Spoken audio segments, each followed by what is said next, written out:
Opa, pessoal, tudo bom? Bem, é, meu nome é Breno Costa, eu tenho 24 anos. E esse aqui é o primeiro episódio de um projeto que eu venho pensando em fazer, que chama Tumba do Faraó. Tumba do Faraó porque, bem, graças à parte específica do livro de Êxodos na Bíblia, eu ganhei assim, um grande gosto por estudar o Egito e as linhagens, as dinastias. Eu não tenho nenhum tipo de formação acadêmica relacionada a isso. Eu sou só um entusiasta, pode-se dizer assim. Mas eu, sinceramente, não tenho nenhum tipo de formação. Leio muitos conteúdos. Não são necessariamente livros acadêmicos, não. Ah, são muitos livros assim de divulgação científica, talvez. Mas pronto. Eu não tenho interesse em me credibilizar aqui, porque isso aqui é só um apanhado daquilo que eu tenho estudado e visto. Não é necessariamente tentando convencer alguém ou talvez debater, confrontar outras pessoas. Na verdade, é porque eu sempre gostei de internet, eu sempre gostei de consumir conteúdo na internet. Sempre pensei em fazer alguma coisa a respeito em relação a isso. Mas sinceramente eu nunca soube assim o que eu poderia fazer. E eu percebo que esse tipo de assunto não tem tanta disponibilidade em português, né? As pessoas não costumam pesquisar sobre isso. Talvez, ou talvez o algoritmo não tenha me encontrado. Eu sei que tem alguns canais que falam sobre isso, por exemplo, o Estranha História. Aborda esse tipo de assunto, né? De maneira muito interessante, inclusive. Eu curto muito aquele canal. Mas eu. Pronto. Continuando a história, né? Por que o livro de Êxodo é tão importante pra mim? Pra quem não sabe, obviamente muita gente não sabe, ninguém sabe na verdade. Mas eu era uma pessoa. É porque ninguém me conhece, por isso que ninguém sabe, né? Ninguém desconhecido. O que eu tô falando? Mano, assim.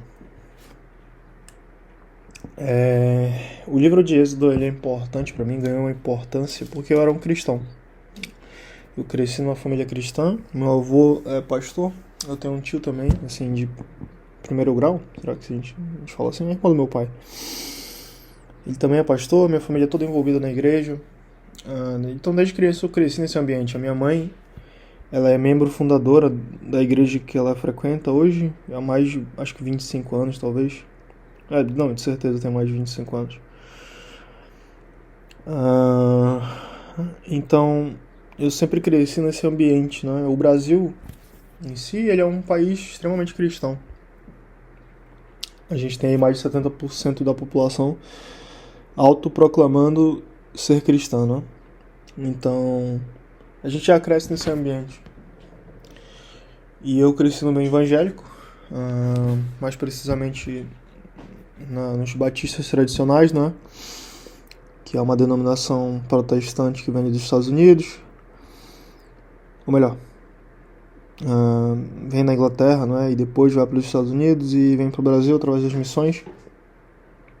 Então, essas missões acabam por chegar na minha cidade, que é Manaus, no norte do Brasil, no Amazonas. Eles fundam essas igrejas e tudo mais, pronto, vários missionários, e assim tem se difundindo o cristianismo no Brasil. Antes a gente tinha igreja católica, e eu acredito que ainda seja a mais forte, pelo menos a mais tradicional no Brasil. Depois vem a igreja protestante. E hoje a gente tem uma onda absurda de neopentecostalismo, né? Ah, porque o pentecostalismo tradicional, digamos assim, é aquele mais, pronto, Silas Malafaia, Assembleia de Deus. Eu vou falando esses termos e aí o imaginário de vocês vai construindo a minha perspectiva, né? Lembrando que eu não sou teólogo, cara, eu nem tenho formação pra isso, nem nada assim. Mas aí você vem com o neopentecostalismo, e aí a gente pode colocar um grande nome, por exemplo, como o David Leonardo, por exemplo, que é aquela doutrina mais voltada pro eu, pro uma parte mais sentimentalista, mais de aceitação, uma preocupação maior com a sua, vamos dizer assim, saúde mental, talvez. E pronto, e dessa maneira é que o cristianismo tem se difundido no Brasil, né? As missões mais sérias, elas não têm tido tanto êxito, porque elas não são tão apelativas, não. A recompensa não é tão grande assim, ou pelo menos não é tão próxima da população. E pronto, eu nasci nesse lar cristão, mas eu tenho vagas memórias assim de que eu sempre fui uma pessoa muito cética.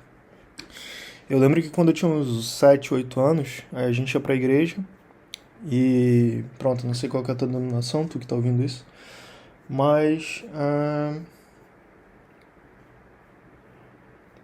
certas igrejas, por exemplo, a Batista, que eu frequentava, elas têm no domingo de manhã a escola dominical, que é basicamente uma escolinha, e as classes são divididas por faixa etária, bem parecida com a sabatina da igreja adventista, por exemplo. Eu não sei se é catequese assim, não tenho tanto conhecimento acerca da igreja católica. Mas eu lembro que quando eu era moleque, quando eu era pequenininho,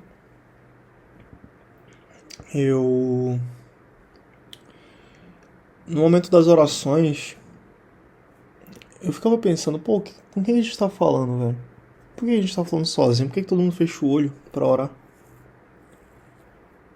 Deus não tá escutando tudo? Tipo, por que a gente tem esse momento especial? E se a gente ora, por que ele não responde? Como é que a gente sabe que ele ouviu? Tá ligado? Eu já ficava pensando nessas coisas. E eu também cresci e também estudei por um tempo num colégio confessional, que foi o colégio adventista. E lá, tipo, às quarta-feiras, tu tem capela, que é basicamente eles pegam um tempo de aula e tu vai pra igreja. Eles vão lá pregar e tal. Tem um momento de louvor. E eu lembro deles falando sobre orações também. Eu lembro até hoje de uma coordenadora, devia ter uns 10 anos na época. Uma coordenadora falando assim: quando vocês forem orar, vocês têm que fechar os olhos e mentalizar Deus, como se você estivesse na presença dele, e abrir o coração e falar o que vocês precisam. Só que eu não conseguia, eu acho que essa imagem ela é muito abstrata, sobretudo para crianças, não? Ou não. Mas enfim, eu cresci num lar cristão, mas eu sinceramente nunca. Eu acho que eu nunca criei no cristianismo por osmose, digamos assim. Não é porque eu estava naquele ambiente que eu realmente acreditava no cristianismo. Eu entendia o que acontecia na igreja, todos os padrões, todos os ritos, todos os procedimentos administrativos e litúrgicos, mas eu não era cristão, eu não tinha fé, não acreditava realmente naquilo, eu só ia, sabe? Era parte da minha cultura, não era parte do meu credo. E eu ia pra lá e pronto, e conheci grandes amigos, tive ótimos momentos com meus familiares, conheci pessoas incríveis, no sentido, por exemplo, de missionários, pessoas que abdicam da vida em prol de algo que eles acreditam. Então, imagina a gente ver gente de São Paulo indo pra uma tribo indígena ser missionário. Cara, você tem que ter uma força de vontade absurda, sobrenatural ainda. pra deixar de viver a tua vida em prol da religião, né? E eu não digo só do cristianismo, né? A gente tem aí muitas coisas, muitas outras religiões. Por exemplo, o budismo, essa questão do abdicar do eu, do ego. Aquilo é uma coisa absurda, né? Como é que tu deixa de ser tu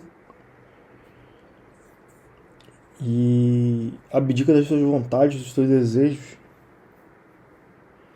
a fim de, a fim de se livrar de um sofrimento, né? Do sofrimento que existe. Isso é muito absurdo. Mas pronto. E eu não tenho do que reclamar da igreja, sabe? Eu vejo muitas pessoas que deixam a igreja, que se tornam agnósticos ou céticos ou ateus, que tiveram muitos pontos negativos na igreja, né? Sofreram muito. Eu lembro de bater de frente com a minha mãe quando era pequeno, mas eu não tinha muita escolha, sabe? E eu só aceitei, assim, tá bom, então vou pra igreja, é isso. Vou ficar indo lá até eu morar sozinho e decidir que, tipo, não preciso mais. Mas pronto, e eu continuava indo, era minha cultura, minha família estava lá, os meus amigos estavam lá. Então cresci nesse ambiente. Então, apesar de não crer, tu acaba aprendendo muita coisa, né, sobre a Bíblia, as histórias, teologia, as diferentes denominações, a visão dos protestantes, etc. E quando eu tinha 21 anos, eu conheci um cara, bicho, na internet, chamado Ícaro de Carvalho. O Ícaro, ele era... Minto, eu não conheci o Ícaro quando eu tinha 21. Conheci o Ícaro quando eu tinha 19, 20 anos. Por aí, 19 anos, provavelmente. O Ícaro, ele hoje é uma pessoa muito famosa. E ele tem uma escola de marketing digital. Ele ensina como é que você consegue criar infoprodutos. E coisas do gênero. Só que o Ícaro, ele falava muito sobre religião no perfil dele, né? E eu rapidamente fui tragado pela personalidade dele. Porque ele é um cara... Porra, ele é tipo um irmão mais velho pra mim, sabe? Hoje em dia eu nem sigo mais ele. Mas naquela altura eu não tinha muita referência masculina. Não tinha muita referência de pessoas, digamos assim, bem-sucedidas no meu círculo social. Não no patamar dele, pelo menos, não. Em termos de negócios. E ele tinha uma personalidade muito forte. É muito característico dos professores dos alunos do Olavo de Carvalho. Tem essa personalidade magnética, né? Tu vê o Ítalo Marcílio, as pessoas, como é que elas se comportam ao redor dele. E eu não tô fazendo aqui um juízo sobre eles serem bons ou ruins, ou maus, ou etc. Eu sei que rola muita polêmica ao redor deles, não? Mas pronto, eu fui atraído pelo conteúdo dele, pela personalidade dele, pelas coisas que ele falava. Eu achava muito interessante a fé que ele tinha, a fé que a mulher dele tinha, a forma como eles construíam a família dele. E naquela altura eu era uma pessoa muito imatura, muito inexperiente, eu não tinha muito referencial. Então o Ícaro, ele me ajudou a me construir, porque ele me deu tratativas com as quais eu podia seguir a minha vida, referências, pontos assim, por exemplo, ter família, trabalhar, não encher o saco de ninguém, não ligar pra política, só o teu trabalho interessa, esquecer as abstrações e a religião, né, cara? Então, apesar de ter passado a minha vida inteira na igreja, ninguém nunca tinha tido essa conversa comigo de explicar por que acreditar no cristianismo. O que me convenceu a me tornar cristão quando eu tinha meus 20, 21 anos foi justamente o Ícaro. A forma como ele expunha o cristianismo, a fé dele, aquilo me envolveu e me fez me converter. Só que eu já tinha uma bagagem de informações sobre o cristianismo. Então, eu já era da igreja protestante, lá eles batiam muito na igreja católica. Eu já tinha uma ideia pré-formada da igreja católica, então quando me converti na igreja protestante, né? Na igreja batista, aquela que eu já acreditava que era certa, apesar de nem acreditar em Deus. Mas se houvesse uma igreja que estivesse certa, pelo menos em termos de doutrina, seria a igreja batista. E eu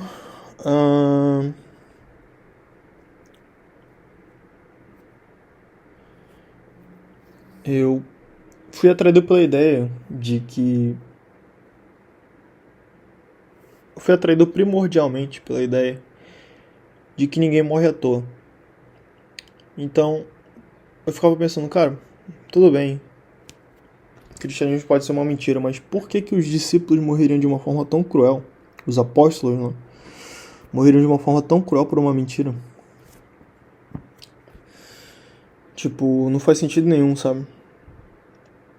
Aquele argumento foi o primeiro que instalou assim na minha cabeça e eu, caramba, velho, isso é verdade. Por que os apóstolos eles morreriam por isso? Tipo, qual que é o ganho? Até mesmo se as pessoas acreditassem, eles não ganhavam nada, porque eles viviam uma vida miserável. Quando você observa a tradição da Igreja Católica acerca dos apóstolos, a gente vê que os caras morreram de uma forma absurda, né? A gente não tem muita informação dos apóstolos, da morte deles na Bíblia, dos 12. Tu vai ter ali Judas Iscariote sendo o primeiro a morrer, provavelmente por suicídio, não é? Tu tem o apóstolo Paulo, que torna-se apóstolo depois, morre em Roma, ou no caminho de Roma. Tu vai ter aí João, que morre de velhice, numa ilha, né, aprisionado. Então a gente pode observar que eles não levavam uma vida muito legal. E não fazia sentido tu morrer por uma mentira. Tu ser torturado, perseguido por uma mentira. E pronto. E tem toda uma estrutura de argumentos e apologias do porquê que o cristianismo pode ser verdade, mas esse nem é o tema do vídeo. Eu só tô dando essa introdução pra vocês porque é o primeiro episódio desse projeto. E eu acho que é legal falar sobre isso. Acho que algumas pessoas podem se identificar ou não, e podem, comentar e argumentar seus pontos. A questão é que eu me converti de verdade aos 21 anos, por um cara que eu nunca vi na vida pessoalmente, só através da internet. E comecei a estudar bastante. E no mesmo ano, eu tive a oportunidade de me mudar para Portugal. Eu estava largando um emprego. Eu tinha uma vontade muito grande de migrar para os Estados Unidos. Na verdade, eu tinha um plano muito bem planejado acerca disso. Eu queria ir para Dallas, e no Texas, que é um lugar muito... que tem tido muita imigração nacional, né? Então muita gente da Califórnia tem migrado para o Texas nos últimos anos, por conta de segurança, impostos. O Texas é um estado quase autônomo nos Estados Unidos. Ele é tão grande que ele tem um PIB maior do que muitos países no mundo. Lá as coisas são bem mais baratas, eles são mais amigáveis com imigrantes, por incrível que pareça, né? Porque quando a gente pensa em Texas, a gente pensa logo naqueles rednecks. Mas tem muita gente mexicana, né? Então acaba por ser uma mistura ali, uma mistura de culturas, de pessoas. E eu via muitas pessoas falando bem do Texas, é uma cidade bem mais tranquila, né? Ali, Houston, Dallas, tranquilo no sentido... Em comparação, por exemplo, vamos pegar aí, sei lá, Filadélfia, Califórnia. Absurdo, né? Absurdo o que tem acontecido com os Estados Unidos, inclusive. Mas...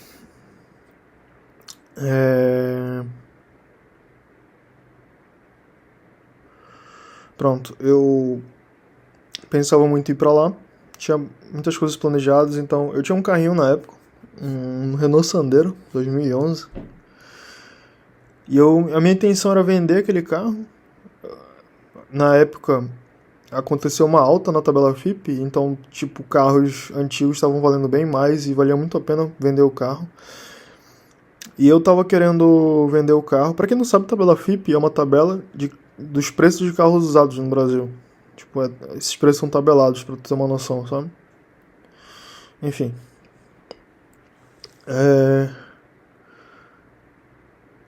E eu queria vender esse carro para abrir uma empresa. Na altura eu tava fazendo um curso e estudando sobre licitações no Brasil. Licitações é basicamente assim, é um concurso para tu fornecer materiais para o governo. Então, tu e tem muita. E quando tu pensa nisso, tu pensa, porra, deve ser um negócio muito grande, né? Tipo, tu tem que ser uma Petrobras da vida, sei lá, sei lá, uma empresa enorme. Mas não. Porque o governo ele tem várias esferas. Então, tem vários departamentos autônomos, nesse sentido administrativo, né, de compras. Então tu pode fornecer, por exemplo, uma escola, tu pode fornecer material de limpeza, material de escritório, esse tipo de coisa. Enfim, e o meu plano era justamente vender meu carro e entrar nessa jogada. Só que o meu pai chegou comigo e falou, Breno, já que tu quer morar fora, por que tu não vai com esse nosso amigo que tá morando lá em Portugal e mora lá um tempo, ver como é que é e, tipo, se tu se adaptar a um novo país, uma nova cultura, tu, pronto, junta um dinheiro, que é mais fácil juntar dinheiro lá na Europa, pelo menos em termos de valor de moeda, né? Vai pra lá e, cara, se der certo, tu vai pros Estados Unidos. E é isso. E eu pensei, pô, é verdade, tô saindo do emprego, eu tava na faculdade, mas sinceramente eu nem curtia o curso que eu tava fazendo administração. Eu tinha feito 2 anos de economia antes, e eu, tipo, me decepcionei e vi que aquilo não era pra mim. Então eu decidi mudar e fazer só uma faculdade pra eu me formar. E eu entrei em administração, que é basicamente a alfabetização nas faculdades, tá ligado? Tipo, aquilo é bizarro de fácil. Então eu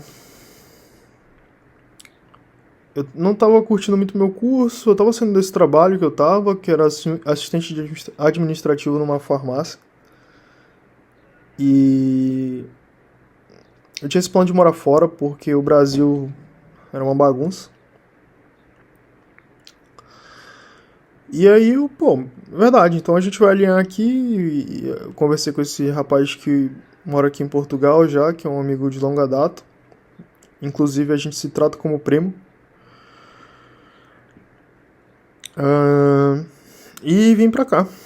E nessa altura já tinha me convertido, tava bem mais ativo na igreja, tava ajudando em tudo. Por exemplo, no Ministério dos Jovens. Tava me interessando mais sobre teologia. Tinha descoberto o canal do Iago do Dois Dedos de Teologia. Tava estudando bastante sobre o tema. E pronto, vamos para Portugal. Cheguei em Portugal, conheci uma igreja incrível aqui. Se você vier para Guimarães, em Portugal, eu recomendo, e for cristão, né? Eu recomendo a Igreja Evangélica de Guimarães. Se você for protestante e gostar de boa teologia, boa música, boas pessoas, a Igreja Evangélica de Guimarães certamente é o seu lugar. Uma igreja incrível. E lá eu pude aprender muito mais, não só aprender, como também participar da vida cristã, da vida da igreja, né? Eu pude guiar estudos, conhecer pessoas assim maravilhosas que me ensinaram muito, não só em termos de doutrina, teoria, mas também em vida, em entrega, em sacrifício. Então eu tenho muito carinho por aquela comunidade. Como eu disse, apesar de ter deixado a fé, eu nunca tive nenhuma experiência negativa que me impactasse assim dentro da igreja. Sempre foi muito bom a experiência que eu tive. Então eu vim pra cá e comecei a estudar mais sobre a Bíblia e entender como ela foi construída, como o cristianismo é bem diferente fora do Brasil, ainda mais na Europa, que aqui é muito mais forte a Igreja Católica, apesar da Igreja Católica ter perdido bastante força. Então tu vê muitas missas vazias, missas de 4 pessoas, missa de 3 pessoas. Aqui em Portugal nem tanto, que aqui é bem tradicional, né? O catolicismo. Mas tu percebe uma população extremamente idosa nas missas, não tem pessoas muito jovens. De vez em quando, nesses eventos mais tradicionais, como a Páscoa e etc., a gente vê os jovens nas ruas, fazendo panfletagens, convidando as pessoas para a igreja, mas muita gente rejeita. Hoje em dia, certamente a pirâmide demográfica dentro da Igreja Católica, ela tá de cabeça para baixo.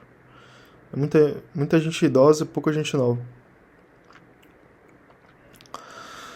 E chegou um dia que eu tive que ajudar um amigo num estudo.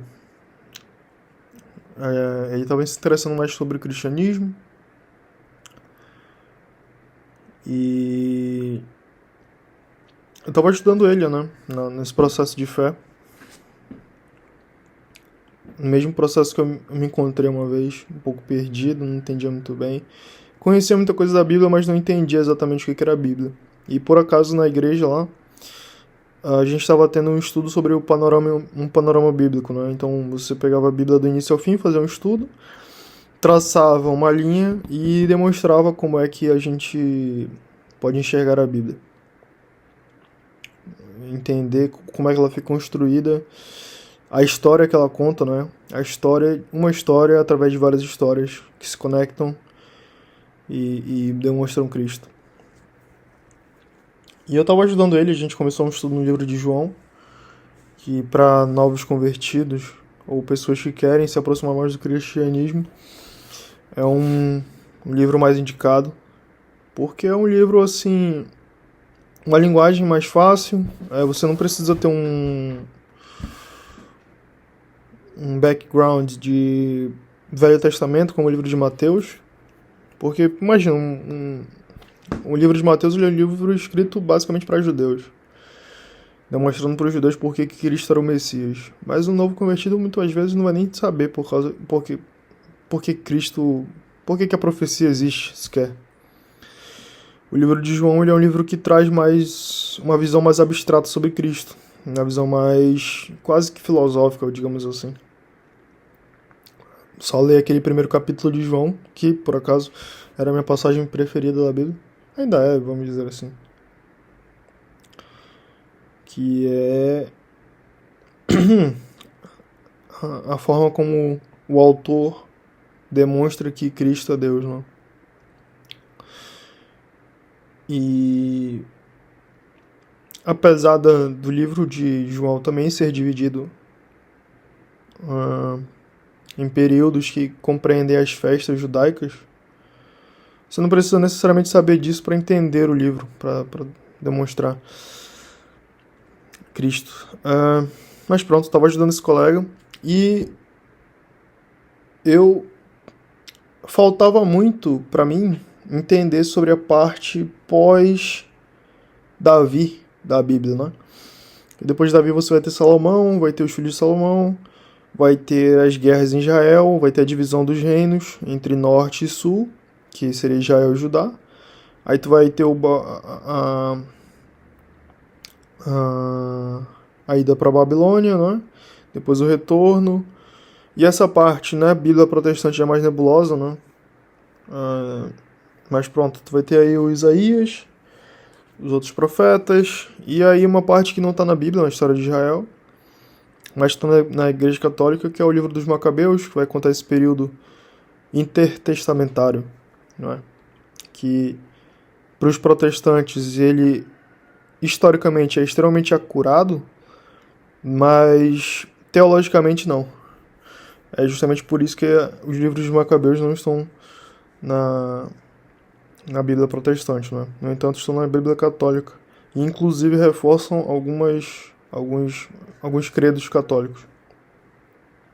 Também tem um problema de autoria. Mas enfim. E eu tava ajudando esse amigo nesse estudo. E comecei a pesquisar mais, né? E pesquisar mais para justamente poder responder futuras perguntas dele e também para o meu crescimento pessoal. Então eu me deparei com uma matéria, eu acho. Porque imagina, as coisas que acontecem na Bíblia são extremamente grandiosas, não? Então eu comecei a pesquisar sobre evidências arqueológicas desses ocorridos. Então eu comecei por Salomão, porque Salomão supostamente foi um grande rei, né? Então tu tem ali as 1000 mulheres, as tantas centenas de mulheres esposas de Salomão e as milhares de concubinas, justamente, muito provavelmente, pelo fato do Salomão ter fechado muitos acordos e selos de paz entre outros países. Então a gente imagina que Salomão foi um grande rei. O problema é que quando a gente vai procurar evidências arqueológicas para afirmar isso, tu não consegue encontrar muita coisa. E isso já levantou uma antena, sabe? Já levantou uma antena em mim. E eu fiquei pensando, mas como assim não tem evidência? E a gente lembra que tem uma rainha, que agora eu não vou lembrar, também não vou pesquisar. Tem uma rainha que visita Salomão. E então a gente também não tem muita evidência para essa rainha. E eu fiquei pensando, caramba, mas como assim, cara? Como é que um rei tão grande não vai ter tanta evidência assim? Porque imagina, a gente tem ali o Alexandre o Grande, foi um grande conquistador. Não tem muito texto acerca de Alexandre o Grande. Mas tu tem literalmente uma cidade chamada Alexandria, né? Que é dedicada a ele, no Egito. E tu tem várias estelas, várias pedras, vários monumentos relacionados a Alexandre o Grande. Mas Salomão tu não encontra muita coisa. Davi, a gente encontra muitas referências a Israel sendo como o caso de Davi. Só que não tem muita informação sobre quem foi Davi de verdade, né? Fora da Bíblia. Então isso já me chocou um bocadinho. E eu já tinha tido problemas antes, porque eu, enquanto cristão, eu era um evolucionista ateísta. Não? Eu acreditava que Deus era quem guiava o fio da evolução. Porque pra mim, isso era um outro argumento também, é que era muito absurda a ideia do evolucionismo sem uma causa, só pelo acaso. Então, isso foi um dos motivos também pelos quais eu me tornei cristão. Eu acreditava piamente que só era possível a criação dessa terra através de um Deus, né? Através de uma causa. E quando eu tive um embate com um pastor que eu respeitava muito, a opinião dele, teológica, né? A gente estava tendo um estudo mais aprofundado, uma introdução à teologia do Antigo Testamento. E ele me falou que os 3 primeiros capítulos de Gênesis precisavam ser verdade para ter acontecido. Porque se for uma alegoria, o fato de a mulher, por exemplo, ter mordido a maçã, a gente não tem de verdade uma queda. Quando é que a queda realmente aconteceu? Se é que aconteceu? Ou o pecado sempre existiu? Porque o pecado não pode ter sempre existido.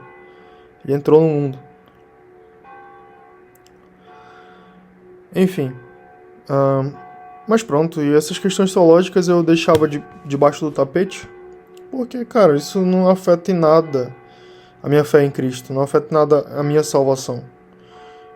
Se eu sou cristão e acredito em Deus e vou ser salvo, um dia, e isso é uma coisa que o Iago fala no canal dele, né?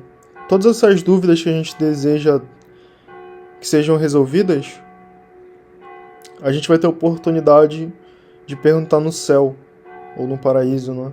Ou, pronto, quando encontrarmos com Deus.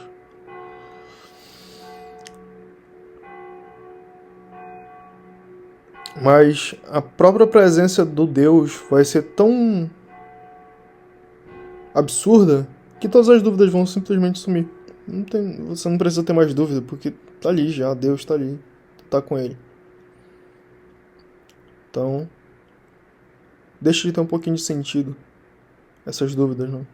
A dúvida, ela tá ligada à corrupção do homem. Se nós não tivéssemos nos corrompidos, supostamente estaríamos sempre em união com Deus, né? Em contato com ele, em harmonia.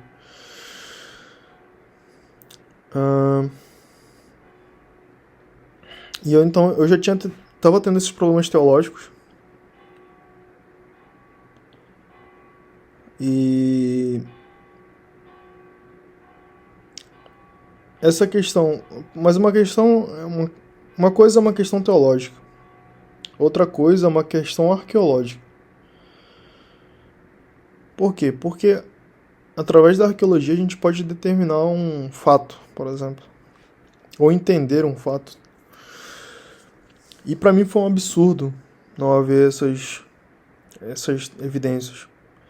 E por acaso, tanto no estudo do panorama bíblico, que era para a igreja no geral, quanto esse estudo de introdução à teologia do Antigo Testamento, a gente estava vendo o livro de Êxodo. E eu, inclusive, cheguei a dar estudos, não só para igreja no geral, mas para as crianças também. Eu cheguei a dar aula na escola bíblica dominical. E era esquisito porque eu queria mostrar para as crianças que o que estava na Bíblia era verdade, pesquisava evidências e tudo mais, mas não encontrava nada concreto. Então eu dediquei um fim de semana a estudar realmente o Êxodo, né? E aí que a gente volta lá pro início do episódio, quando eu falei por que o livro de Êxodo era tão importante para mim, né? Dei essa volta toda, mas acho que era necessário para vocês entenderem o contexto. E um pouco da minha história também. Então eu cheguei no livro de Êxodo e tinha uma simples pergunta na cabeça: quem é o faraó na época da escravidão? Quem foi essa pessoa que morreu no Mar dos Juncos?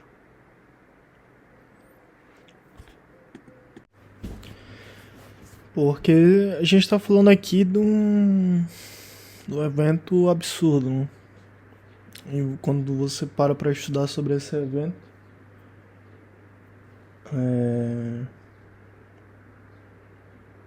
realmente quanto mais você observa, né, as coisas descritas na Bíblia e compara com a realidade da época, você vê o impacto que um evento desse tamanho teria, né, na região do Levante ali no Egito. E pronto, pessoal. Eu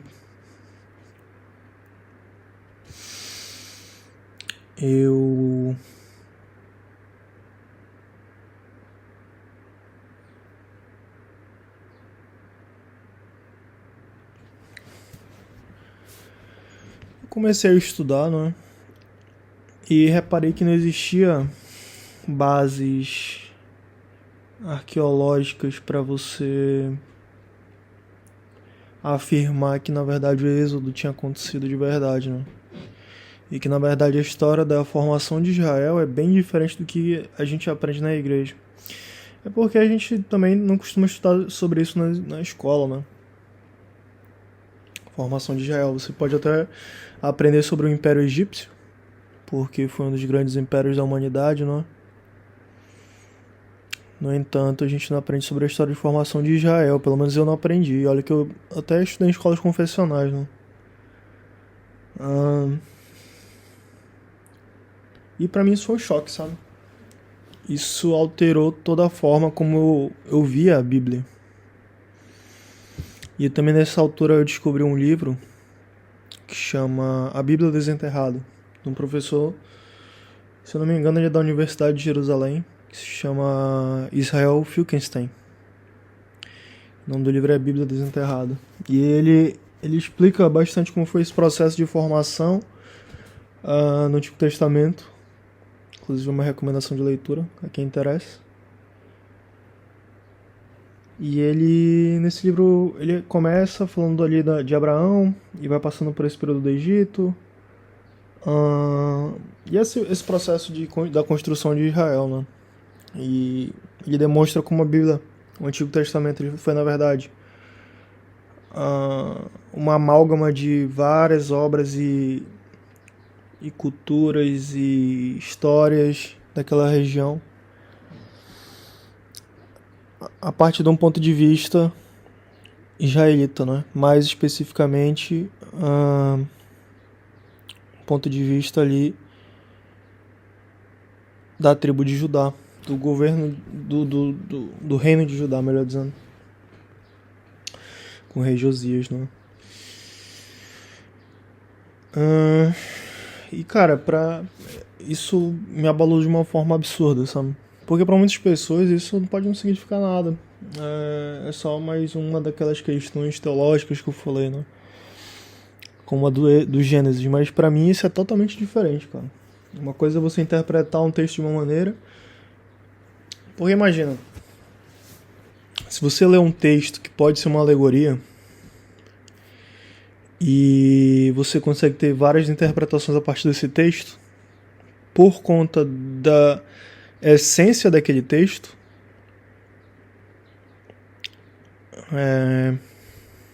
então tá tudo bem. Por exemplo, eu posso muito bem afirmar que Romeu e Julieta pode ou não ter existido, né? Aquela história. Porque é uma história extremamente bem construída, você vê ali uma história se desenrolando. Pode ser, por exemplo, uma história real, pode ser uma história real contada com outros nomes, ou pode ser simplesmente uma história fictícia, com alguns elementos da realidade, ou nenhum, ou não tem relação nenhuma, ou ser um anacronismo. O problema é que quando você pega um texto que ele tem que ser histórico, e você consegue ver factualmente que aquele texto não é histórico, então a gente tem um problema. Porque o Êxodo ele não dá essa abertura para você interpretar como uma alegoria. Não? A saída do deserto ele não é uma alegoria, principalmente quando você observa o panorama bíblico. Porque a história do Êxodo é extremamente importante para o cumprimento das promessas que Deus tem tanto para o povo judeu quanto para os cristãos. Não é? A gente observa isso no livro de Mateus, no livro de Hebreus, a comparação que é feita entre Cristo e Moisés e como Cristo ele vai se tornar um sacerdote, como ele vai se tornar um sacrifício, né? E tudo isso tudo isso surge no livro de Êxodo. A própria... Porque a gente observa depois que o povo sai do Egito para ir para a Terra Prometida, né? E aos cristãos também é prometida uma terra prometida. Uma nova Jerusalém, no Apocalipse. E Cristo ele representa essa ida à Nova Jerusalém, né? Então você consegue observar que essa parte da Bíblia, essa parte da história, ela é extremamente importante, ela é imprescindível para as religiões abraâmicas, né? Cara, e pra mim isso foi um choque, porque como eu disse pra vocês, nessa época eu era convertido, eu tava muito envolvido na igreja, cheguei a ir em congressos, seminários, ia em reuniões de delegações, tava envolvido em alguns eventos, e na própria comunidade da igreja, né, eu falei... Dava aula às crianças, guiava alguns estudos. Mas eu... Cara, nesse momento eu me senti desolado. A palavra é essa. Eu fiquei muito triste. A sensação que eu tinha é de que eu tinha sido traído. Que tinham mentido pra mim, sabe? E eu acho que é uma perspectiva um bocado diferente, porque a maioria dos ateus com quem eu converso são pessoas que normalmente sempre foram céticas e sempre têm sido céticas. E existe uma parcela, assim, dessas pessoas que deixam a fé que são como eu, né? Que estavam bem envolvidos na igreja, foram estudando, estudando, estudando. Mas, cara, pra mim foi uma experiência extremamente chocante, sabe? Eu sofri muito nesse período. Foram, assim, algumas semanas mesmo de luto. Foi bem difícil. Porque você não tá se desligando apenas de uma fé. Você tá deixando amigos pra trás, irmãos, pessoas queridas. O convívio é extremamente necessário, né? Os seres humanos são seres sociais, são animais sociais e eu amava aquelas pessoas, cara. Sério. Eu literalmente falava que uma igreja como a que eu frequentava era a prova de que Deus existia, sabe? De que ele cuidava de mim, porque era absurdo o que eu como eu era bem tratado e como as pessoas me receberam, realmente uma comunidade. E as oportunidades que eu tive lá dentro. Mas eu não conseguiria viver em comunidade sem fé. Eu acho que eu seria totalmente hipócrita.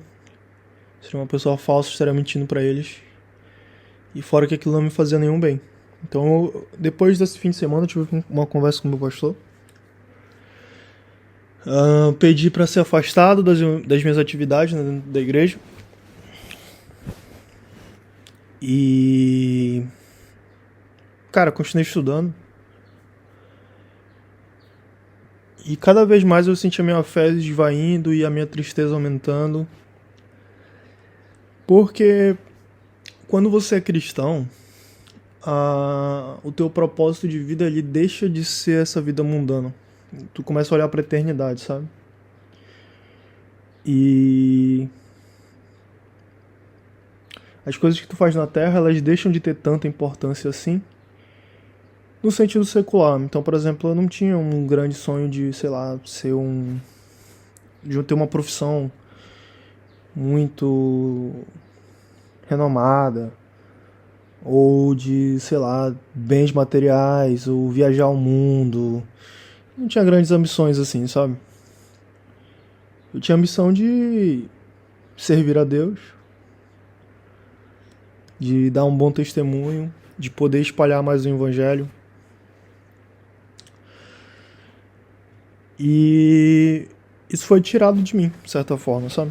Não literalmente, mas eu senti dessa maneira. Como se fosse de supetão, sabe? E essa foi um dos motivos pelos quais foi tão doloroso abandonar a fé. E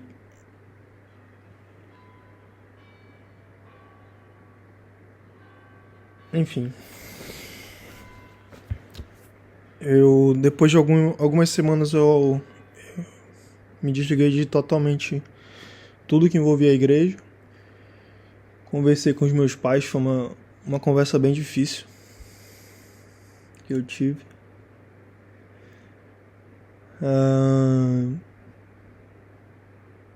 E hoje eu sinto que sabe, é como eu falei, o propósito ele me largou e eu tive que ressignificar a minha vida depois disso, depois desse acontecimento. Foram algumas semanas bem melancólicas assim. Mas eu acredito que, independente do motivo pelo qual tu acredite que a gente esteja aqui nessa realidade, independente da tua religião, do teu credo, da tua filosofia, eu acho que a gente aqui tem não é um motivo, mas a gente tem uma oportunidade, sabe? Essa experiência, eu não posso dizer com certeza que, sei lá, existe vida após a morte, ou que não existe. Mas eu tenho certeza que a gente está tendo essa experiência. E eu acho que vale muito a pena a gente viver, sabe? Eu amo estar vivo, eu amo conhecer pessoas, experimentar coisas e momentos. E viver, sabe? Eu tô num momento de ressignificação da minha vida, num momento de aprendizado, e tentar me conectar com as pessoas, comigo mesmo, com a minha família de novo. Eu não sofri nenhum tipo de retaliação, acho que ninguém ficou com raiva de mim. As pessoas ficam preocupadas, claro. Mas eu, sinceramente, me sinto bem hoje em dia, sabe? Eu consigo compreender porque as pessoas continuam acreditando. Eu não acho que seja apenas sentimentalismo, sabe? Eu acho que existe alguma razão por trás. Mas eu particularmente não consigo acreditar que a Bíblia ela traduza, que a Bíblia ela representa uma verdade. Pelo menos ela pode conter verdade, mas ela não é a verdade. E eu aprendi, e posso estar errado, obviamente, né? Que o cristianismo ele era o caminho correto. A rejeitar outras religiões, outras filosofias. E o único caminho que eu achava correto é falha. Eu acho que o fracasso ele é muito válido, sabe? Ele ensina muito. E agora eu tô tendo uma nova oportunidade, cara. Não é o fim do mundo, sabe? Então, talvez alguém que esteja escutando isso seja, sei lá, esteja passando por aquelas semanas que eu falei, sabe?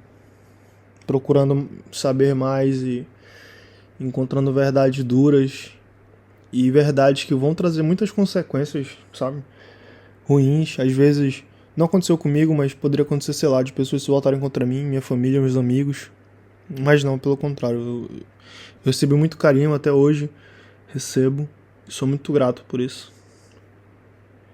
Mas, cara, eu acho que a lição que fica é que não é o fim do mundo, sabe? É procurar ressignificar, cara. A gente tá vivo, vale a pena viver. Por mais que você não acredite. Por mais que tu acredite que isso tudo vai acabar e que não faça nada sentido. Tipo, por que a gente tá vivo, cara? Não faz sentido. Não, é justamente por ter um fim que vale a pena viver. Porque tu não sabe se tu vai ter outra oportunidade.